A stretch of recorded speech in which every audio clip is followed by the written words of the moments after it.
Sino po yung nakapanood ng balita sa Channel 7 kagabi? Ayan. So, hindi naman po siguro kaila na napanood nyo yung si Ading na buhay pa pala siya talaga. Kaya lang, pilit na pilit yung kanyang pagsasabi na okay siya. At saka, napuna rin po ng media na biglang namayat siya. So, ano pong ibig sabihin nun? Talaga may diferensya. Anyway, hindi po yan ang hindi po yan ang topic ko ngayon. At ano man po yung mangyayari sa kanya, wala po akong pakialam sa kanya. Pero ito po ngayon topic natin ngayon ay tungkol po dito sa Nipah virus. Bagong virus po ito na kung saan ay mas matindi pa sa COVID-19. Okay.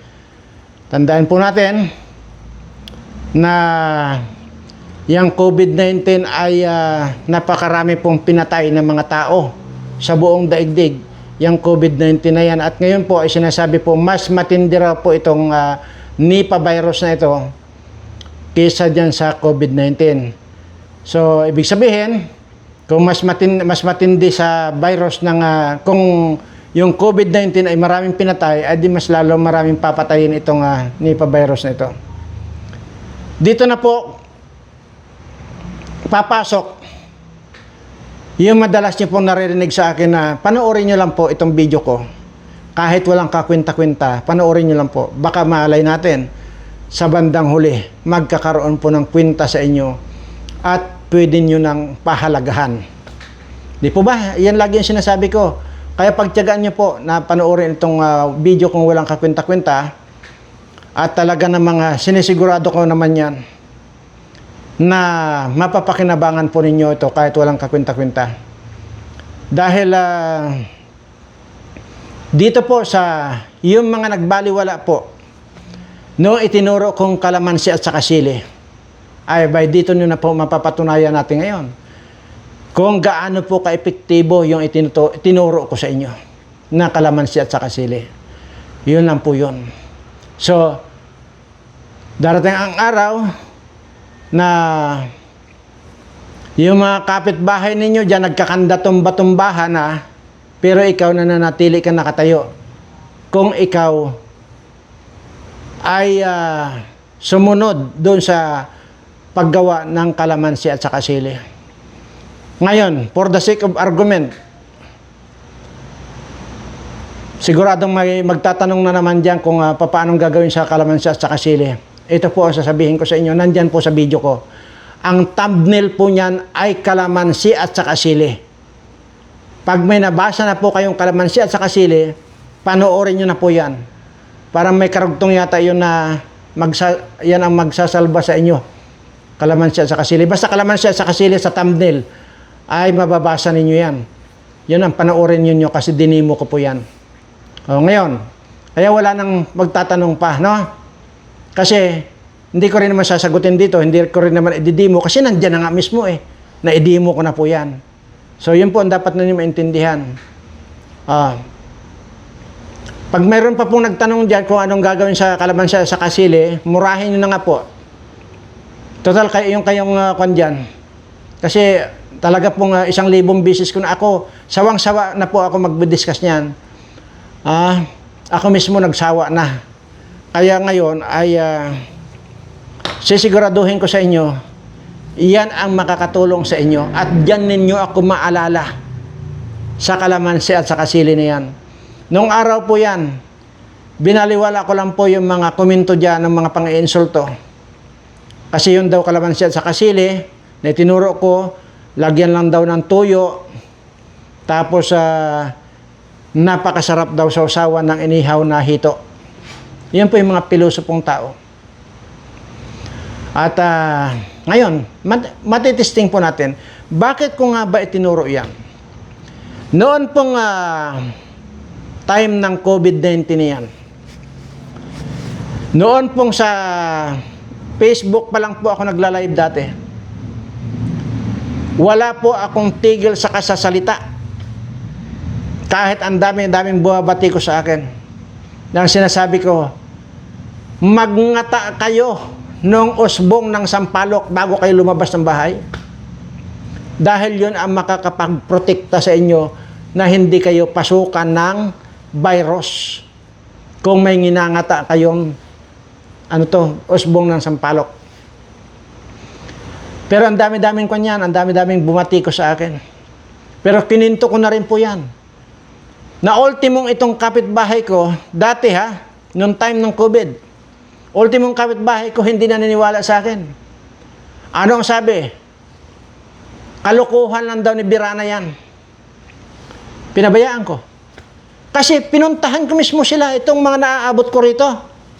Mga malalapit dito, pinupuntahan ko, nag-aaksaya ako ng oras para sabihin sa kanila na kumuha kayo ng mga usbong ng sampalok, huwag kayong magpawala ng usbong ng sampalok. Pag lumabas kayo, ngatain nyo lang. Masama po ba yung sinasabi ko, tinuturo ko? Hindi po ba't pagmamalasakit ko lang yon, lalo na dito sa mga kapitbahay ko? Pero mismong kapitbahay ko pa, ang binatikos ako na puro kalokohan lang daw ni Birana yan. Napakarami pong sumunod doon na tao. Pero napakarami rin pong nagbigay sa akin ng feedback. Mr. Birana, sir, salamat sa itinuro mo. Dahil yung mga malaya ako nakikipagsalamuha, lalo't may trabaho ako sa mga tao na hindi ako nahawaan ng COVID-19. Pero yung kapitbahay ko, na ininsulto pa ako, lahat pong pamilya yon, patay lahat yon. Wala pong natira. Lahat po nilimas ng COVID-19. Ngayon, kaya noong mga nakaraan, ay may mga usap-usapan na mayroon na mga virus. Kaya doon sa pag-aaral namin ng team ko, lumabas na ang pwedeng makaharang or makapag-prevent na huwag kang pasukin ng virus, yun nga pong kalamansi at saka sili. Kaya tinuro ko po yan sa inyo. Ngayon, ay yun nga ang napala ako at na-insulto pa ako na kulang na lang daw ang tuyo at masarap daw sausawan na ng inihaw na hito. O ngayon, dahil nandito na po ngayon yung Nipah, virus na ito na mas matindi pa sa COVID-19. Mga kababayan, lalo na po din sa mga subscriber ko, lalo na po yung mga subscriber kong mga malasado, na hanggang ngayon ay hindi pa rin alam yung kalamansi at saka sili. Ito na po yung pagkakataon ninyo. At dito nyo na ako maalala. Pagkatapos yung baliwalain yung sinasabi ko, ay maaalala ninyo ako. Pagkatapos yung ngayon marirealize ninyo yung sinasabi ko sa inyo na walang kakwenta-kwenta itong mga video ko, pero pagtiyagaan nyo dahil balang araw pakikinabangan ninyo itong dinadaldal ko. So, ngayon po ay ipaparinig ko lang po sa inyo yung itong mga balita ako. 3 po itong sinave kong para magkaroon kayo ng idea, ha? Ito.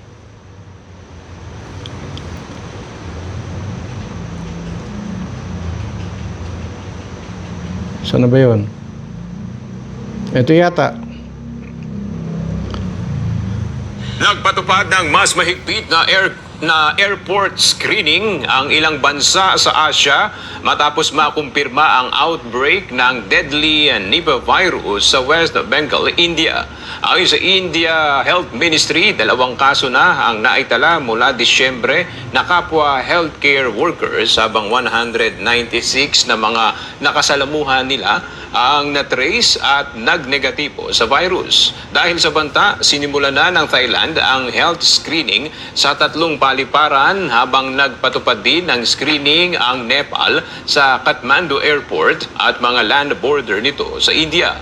Ang Nipah virus ay maaaring maipasa mula hayop patungo sa tao at may mataas na fatality rate na umaabot sa 40 hanggang 75%. Napakataas. Wala pang bakuna o gamot laban dito. Nagpatupad ng narinig nyo? Wala pa pong bakuna o gamot. Yang bagong yan, virus na yan. Paano kung kumalat dito sa atin? At walang gamot? Patay kayo. Yun po yung madalas ko sinasabi dito.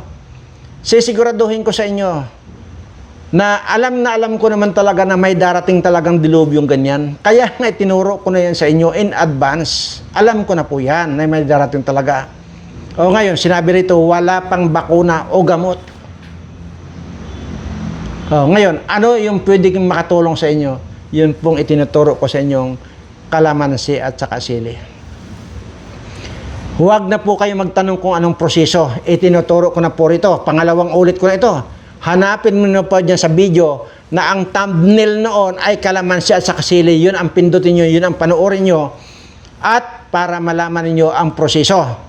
Kasi kung magtatanong kayo dito kung anong gagawin sa kalamansi at saka sili, walang sasagot sa inyo. Ang sasagot sa inyo, yung video ko na nandyan na mismo sa channel ko. Sana maintindihan nyo yan. Kaya madiin itong sasabi ko ngayon. Nagpatupad ng mas Ito pa yung isa, ha? Para lang pumakon tayo. Para mas makontento kayong lahat. Ayan, ha? Ito yung pangalawa. Nasa high alert na ang maraming bansa gaya ng Thailand at Nepal dahil sa Nipah virus na mabilis na kumakalat ngayon. Ayon sa Health Organization, galing sa hayop ang virus at naipapasa sa mga tao kaya mag-ingat ang lahat dahil ito ay nakakamamatay. Nasa post ang detalye. Nasa high alert na ang maraming bansa gaya ng Thailand at Nepal dahil sa Nipah Ayan po. virus na mabilis. Yan po yung pangalawa na isinave ko. Ito yung pangatlo. Ha? At sa kaugnay na balita, naka-alerto na ngayon ang ilang bansa sa Asia dahil po sa outbreak ng nakamamatay na Nipah virus dyan po sa West Bengal, India. Nagsimula na ang mahigpit na screening sa mga paliparan sa Thailand at Nepal para sa mga biyaherong galing sa apektadong lugar. Mayroon itong mataas na antas ng pagkamatay, umaabot po mula 40 hanggang 75%, 40 to 75% dahil wala pang aprobadong bakuna o gamot na makapagpapagaling dito. Maaari rin itong kumalat mula tao sa pamamagitan ng kontaminadong pagkain at ang incubation period ay mula 4 hanggang 14 na araw. Ang mga taong mahahawa ng virus ay maaari magpakita ng iba't ibang sintomas o kung minsan ay wala ring sintomas. Sa mga malulubhang kaso, maaaring magkaroon ng encephalitis na nagdudulot po ng pamamaga ng utak. At dahil sa banta ng isang bagong epidemya, kabilang ang Nipah sa top priority diseases ng World Health Organization kasama ang COVID-19. See? Alam niyo po ba ang ibig sabihin na 40 to 75%? So, ang ibig po sabihin talaga napakatindi nga ito. Ha? Imagine niyo sa 100 tao, ha? Sa 100 tao, 70 doon ang apektado or pwedeng mamatay. So, 30 ang pwedeng makalibre. Ganun po. Ay, 75% pala. Di, 75 katao mamatay at 25% lang yung makakalibre.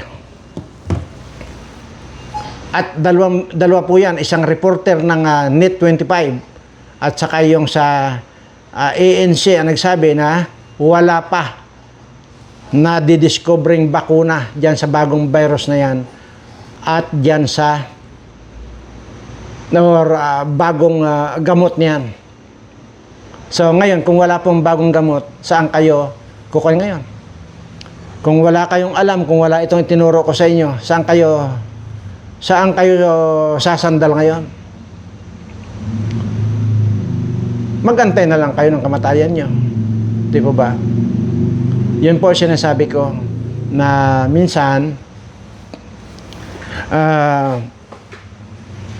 hindi lang po minsan, madalas kong pinapaalalahanan kayo na basta kahit na walang kakwenta-kwenta, di ba? Talaga namang walang kakwenta-kwenta, hindi na daldal ko di ba? Pero ang lagi ko pong sinasabi, bago magtapos ang video ko, sinisigurado kong may matututunan kayo. At dito po, dito nyo na po ngayon mapapatunayan kung gaano katindi ang bisa nitong kalamansi at saka sili na ito na tinuro ko na sa inyo. Ito na po. Yung pagkakataon ninyong sabihin ngayon sa akin na, Sir, salamat. Pero, hindi ko po tatanggapin yung mga salamat ninyong yan. Ibinigay ko po ang lunas na yan. Ibinigay ko po yung panangga na yan sa tiyak na kamatayan na kaloob ng ating Panginoon. Kaya, huwag na huwag po kayo magpasalamat sa akin. Kay Lord po kayo magpasalamat. Yun po ang lagi kong itinuturo sa inyo. Hindi ko po kailangan ang pasalamat ninyo. Pero, uulit-ulitin ko sa inyo. Ito, yung magsasalba sa inyo sa tiyak na kamatayan. Dahil sinabi naman dyan na mas matindi pa sa COVID-19 itong Nipah virus na ito. Hindi pa nga tayo nakaka-recover. Hirap na nga tayong mga Pilipino kung papaano tayo mabuhay. Napakarami nating mga kababayan ang hirap na hirap sa buhay na talaga namang literal na walang masaing dito. Dahil dito sa talamak na pagnanakaw nito mga putang inang mga politikong ito. Ito na naman tayo ngayon. Mayroon na naman tayong kakaharapin na dilubyo. Dilubyo po ito. Kaya, sa totoo lang po, minsan ay pasensya na po kayo dahil kung pag nagsasalita pa ako rito, gusto kong idiin sa inyong lahat. Para po tumatak sa inyong isipan yung sinasabi ko. Kaya sa biglang tingin, akala niyo galit ako. Pero hindi po eh. Kung nagagalit po ako, dahil doon sa yung bang mga ugali ninyo na wala lang. Parang baliwala lang. Tapos pagdating ng oras na kakailanganin nyo, saka kayo magtatanong, yun po eh. Yan pong kalamansi at saka sili na yan. I-expert nyo na po yan. Uulitin ko lang po, 1 buwan po yan ha. Pag nakaipon po kayo noong tawag dyan, yung moist niyang kalamansi at saka sili, kahit pa po ng karip yan, 1 buwan lang po yan ha. Huwag nyo na pong palalampasin, basta hanggang 1 buwan lang po. At yun naman po ay, kung wala man kayong halimbawa pang spray, pero imposible, napakarami po dyan sa napakarami po dyan sa kahit saang kanto kayo, dyan, marami pong kayo mabibili yung pang spray ng alcohol o ano. Yun po eh, napakarami. Yung pang spray, o di doon nyo po ilagay, daladala nyo po. Lalo na kung lumabas kayo, antimano, maya mag-spray kayo sa lalamunan. Pero kung wala talaga, magbabaon kayo ng ganyan buti, maliit. Tapos, tikim-tikimin ninyo. Ang importante lang po doon ay mayroong mananatili na laging na-sprayhan yung inyong bunganga or yung lalamunan. Yun lang po yan. Ano man paraan yung gagawin ninyo, inumin nyo mo, pero huwag namang inumin ng kapag rami-rami, maubusan naman kayo, ay mahirap kayo mag-ipon ng kwan. Noong moist na yon, yung nag-evaporate ng pagka gumawa kayo noon, mahirap pag-ipon noon. Ako po kasi, sa totoo lang po, dito ay may tagagawa naman ako, mayroon naman akong tao rin ang tagagawa. So, pero alam ko na mahirap mag-ipon. Kaya tiyagaan lang po talaga. 1 buwan naman po ang expiration nun. Kaya, pag naka-1 buti kayo, matagal po 1 buwan. 1 buwan nyo na pong gagamitin yun. Yung kalamansi at saka sili na yun. Hindi lang po yan. Napakarami po pong darating sa atin na dilubyo na mas matitindi pa po dyan. At yan lang po ang pwede. Wala na pong iba yung kalamansi at saka sili. Maniwala kayo sa akin kahit na ano pa yun, na pinag-aralan na po namin yan. Na yan lang ang pwedeng humarang ng virus o anumang lason na papasok sa sistema mo or sa loob ng katawan mo. Ano yung sinasabi? Ang magiging epekto, yung utak, ang tutunawin nitong Nipah virus na ito. So saan ba manggagaling yung virus? Natural sa bunganga mo manggagaling. Wala namang panggagalingan yan. So ngayon, kung na-sprayhan ninyo yan ang kalamansi at saka sili, hindi na po makakapasok. Iyan po ang paliwanag ko sa inyo. At doon po sa mga yung nagtatanong at parang nabasa ko lang po, yung nagtatanong kung ano raw po ang gagawin doon sa namamanhid daw po yung mga kamay at saka paa. So aywan ko kung nabasa mo, nag-reply ako doon sa comment mo na ang sinasabi ko ay magpainit ka lang noong langis ng niyog at saka isama mo na yung dinikdik na din na luya at yun ang pangmasahe mo doon sa pangmasahe mo doon sa namamanhid mong kamay, sabi mo, at saka doon sa paa mo. So yun lang, masamasahe mo ganyan. Yan, masamasahe mo. Yung ininit na langis ng niyog at saka yung luya na pinipit. So, hindi ko lang po alam kung nabasa mo yung reply ko. Ayun. So, bagamat hindi ako sigurado kung nabasa mo yung reply ko, kaya sinasabi ko dito ngayon, yun ang subukan mo. Kasi hindi ko po alam talaga kung anong klaseng pamamanhid. Marami pong klaseng pamamanhid. Mayroon pong manhid na yung bang parang kinukuryente. So, hindi ko po alam. So, ganun pa man, subukan mo lang din yung langis ng niyog at saka yung magpitpit ka ng luya, painitin mo at yun, imasahe mo dito sa namamanhid mong kanyan. So, yun. At saka mayroon pa rin pong mayroon pa rin pong nagtatanong kung ano raw po yung gamot sa UTI. Hindi po ba? Diniscuss ko na po yan eh. Ngayon po ay ugaliin nyo na balikan yung mga video ko. Tiyak masasapol ninyo. Ganun pa man, sige. Para wala na tayong maraming usapan. At minsan, sa totoo lang po, iniintindi ko rin po kayo, sa totoo lang, baka kako binibili lang ninyo yung load ninyo or mga nagde-data lang kayo, ay hindi naman talaga po pwede na panoorin nyo lahat ng video ko. Kaya sige, at babanggitin ko na rin yon. Kumuha kayo ng buko. Yung buko natural, tabasin nyo yung yung outer na balat noon. 'Di ba? Yung grain, yung pinakabunot niya tabasin nyo. Ang titiran nyo yung parang puti, yung puti na lang. Pero huwag nyo bubutasin, yung buko. Tapos ilaga ninyo. Nabuo buo. Yung buong buko na yon, na tinanggalan nyo ng balat, ilagay nyo sa isang kaldero, lagain nyo.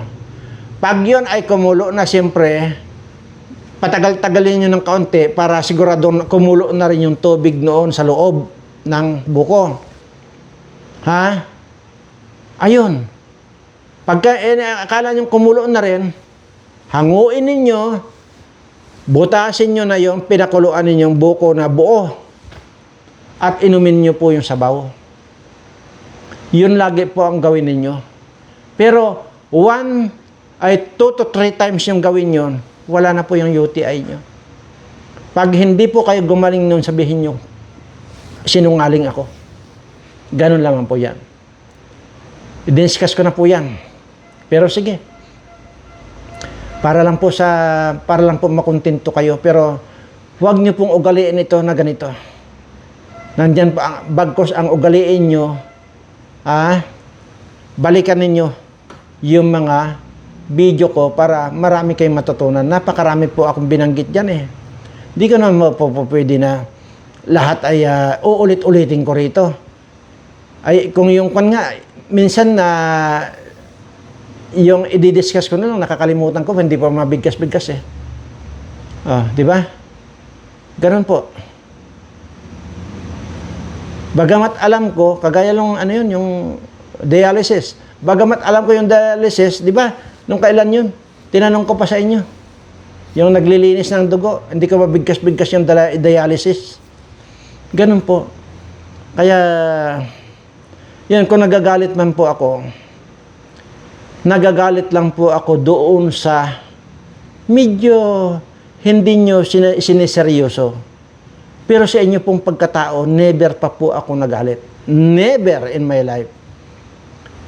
Kung ito nga mga ex-girlfriend ko na binastos ako eh. Naghanap ng... O hindi ako nagalit. Ano ang sabi ko? Sige, okay lang. Dahil baka mas masaya ka dyan or sana maging masaya ka. Yun. Pero nagalit ako? No way. Hindi po ako marunong magalit. Nagagalit po ako doon sa mga ginawang mali. Pero sa tao, hindi po ako nagagalit. No way. Hindi po. Ang gusto ko lang, kasi ang kwan ko po rito, pag may itinuturo po ako, gusto kong matutunan ninyo. Kahit na ayaw ninyo, huwag na lang kayong magko-comment kung ayaw ninyo, i-skip nyo na lang po yung sinasabi ko. Baliwalaan nyo. Pero huwag kayong magko-comment balang araw, kasi nga doon ako magagalit. At saka isa pa, sana, ang turo ko sa inyo, sana kahit na walang kakwenta-kwenta yung, halimbawa may kausap tayo mga taong walang kakwenta-kwenta. Sa totoo lang po, yun po ang style ko eh. Halimbawa, yun, may nagkukwento. Alam niyo po ba, pag may mga ganun na, pinapakinggan ko mabuti, iniintindi ko. Pag iniisip kong wala namang kwenta yon, binabaliwala ako. Pero kung doon sa narinig ko, mayroon akong makukuhang kabutihan, kinukuha ko yon. Yung hindi ko gusto, itinatapon ko. Ganun po ang gusto kong ituro sa inyo. At dahil dyan po kayo matuto, dyan po madidevelop yung ating kaisipan. At sana maging alerto tayo. Kagaya lang po itong kalamansi at sa kasili na ito lang po ang pinagdidiinan ko dahil ito po ang alam kong magsasalba sa inyo. Kaya pinagdidiinan ko ito. Maniwala kayo sa akin, yung mga kapitbahay mo magtutumbahan na yan. Pero kayo nakatayo pa rin kung susundin nyo lang itong mga tinuturo kong ito. So, ayan, at pinarinig ko naman sa inyo, yung napakatindi, mas matindi pa sa COVID-19 itong Nipah virus na ito. Anyway, mapunta naman po tayo dito sa ating, ito po yung napaka-importante pa na i-discuss natin. Ito na po yung ito na po yung sama nang mayroon po tayong mga tao sa gobyerno na masasabi natin mga inaanay ang utak o di kaya hindi nag-iisip o talagang walang isip dahil bobo talaga at tanga. Alam niyo po ba kung ano yung tinutumbok ko rito? Yun pong pagsasabi nitong si Tito Soto na persona non grata itong official ng embassy, ng Chinese embassy. Ikukan daw yan, ipersona non grata. Ang ibig pong sabihin ng persona non grata ay hindi na pababalikin dito or hindi na kailanman makakatapak dito sa atin. Yan po yung persona non grata. At yan po ay isang team po yan ng ambasador. Yang mga staff dyan sa embassy, official po yan ng Chinese embassy. Yan po sinasabi ni Soto na ideklara daw persona non grata. At ganun din po, sigurado narinig nyo, napanood nyo yung sinasabi naman ni Erwin Tulfo. At ganun din yung kay Lacson. At doon pa sa mga maraming mga senador, kagaya nitong sinarisa na mga maputla ang bilat ito.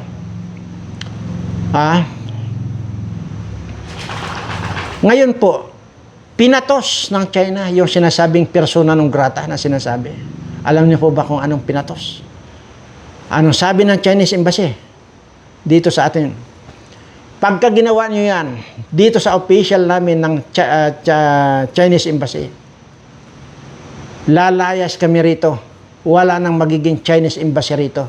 Ipo-pull out namin to. Uuwi kami sa amin. Anong epekto nun? Ang epekto po nun, mayroon din binitawan yung ambassador dito ng Chinese Embassy ng China na yan. Ambassador ng China. Pag nangyari yun. Ilan ang One China policy? Ang One China policy, Hong Kong, Macau, na kung saan yan, nandyan yung pinakamalalaking mga casino dyan, na napakarami nating mga Pilipino na OFW na nandyan. Pangatlo, yung mainland China. Tatlo yan. Alam nyo, ang total ng Pilipino na OFW natin dyan ay 500,000 na kababayan natin.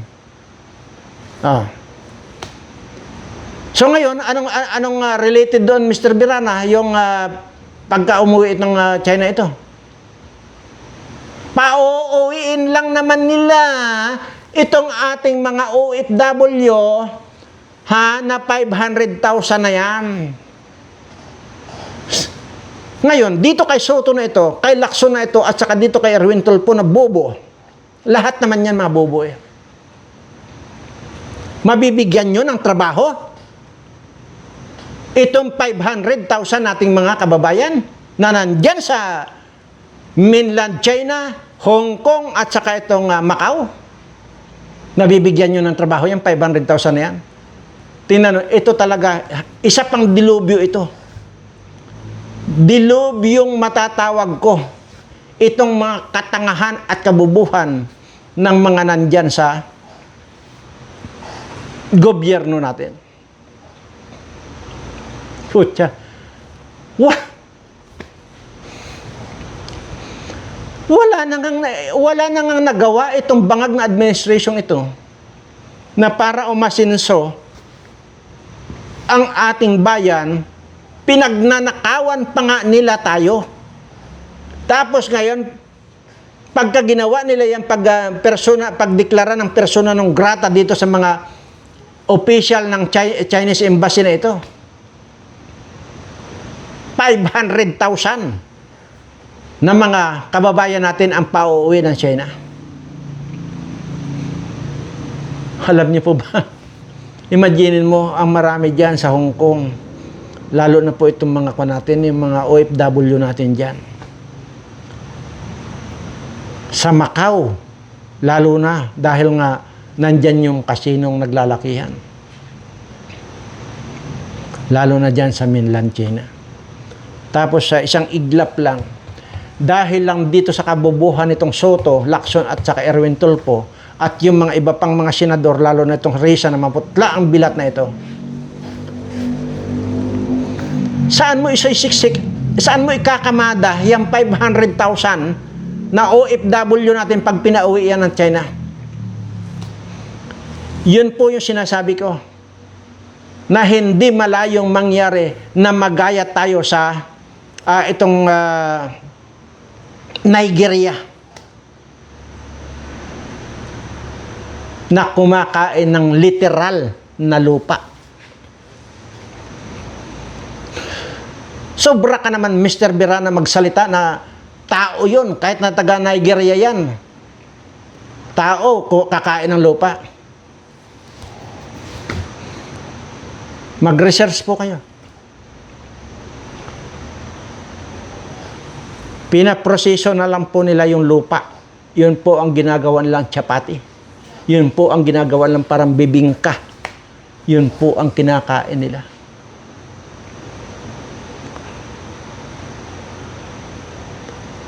Yan po eh. Mga tao po ito.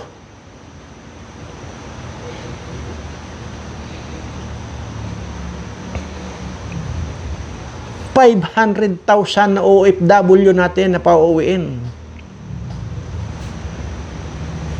Hindi ko man iisipin, ayaw ko mang isipin. Pero anong pwedeng mangyari dito sa mga kababayan natin? Kadami-dami na nga nating mga kababayan ang hirap na hirap sa buhay. Gutom na gutom, walang masaing. Tapos ngayon madadagdagan pa. Putang ina ninyo. Ang bobobo ninyo.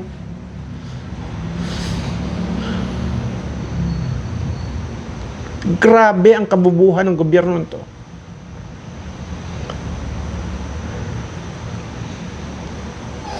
Sige, pag pinauwi ito, mga 500,000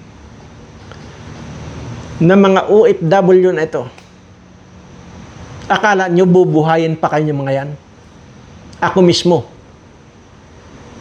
ang maglilid sa kanila para sugurin kayo dyan, para balatan ko kayo ng buhay ng mga hayop kayo. Tangina niyo.